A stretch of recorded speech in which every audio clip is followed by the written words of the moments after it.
The global gaming industry is expected to be worth a staggering $143 billion by 2020.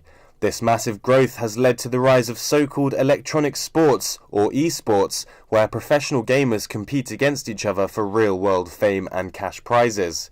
Fortnite, a battle royale-style game which pits 100 players against each other, is fast becoming one of the largest esports games ever. The game has amassed over 200 million players worldwide since its release in 2017. What you can see behind me is the American Express Community Stadium, and while most weekends it's home to thousands of Seagulls fans, this weekend is going to be home to thousands of fans of a very different nature. That's right, Brighton is hosting its first ever major esports tournament. I went to Peacehaven to meet with professional gamer Storm James to chat about the tournament, how he prepares, and the wider industry as a whole.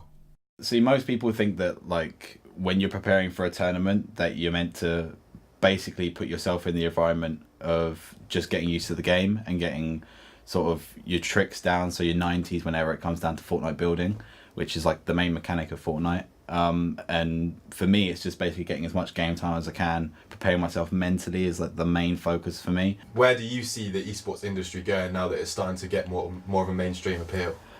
So obviously every year they're held X Games for Call of Duty, and that's basically where X Games can also be snowboarding, for example, which is seen as a sport nowadays.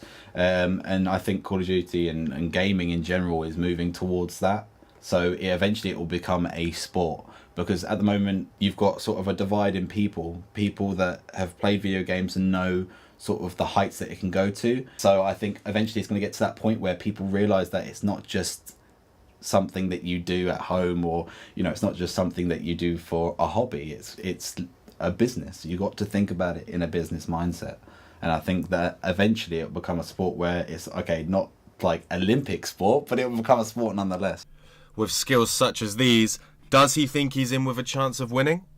It's my first Fortnite tourney. I'm not expecting to win it, but I think I've got high chances considering it's console only. I think I got high chances of winning it. Well, good luck. Yeah, thanks. The tournament's organisers, eStars, are relatively new to the esports game, hosting their first tournament in Ireland last year. If you fancy yourself as the next best Fortnite player, tickets are still available, and who knows, you could be taking home the grand prize of £25,000. Callum French, Brighton Broadcaster News.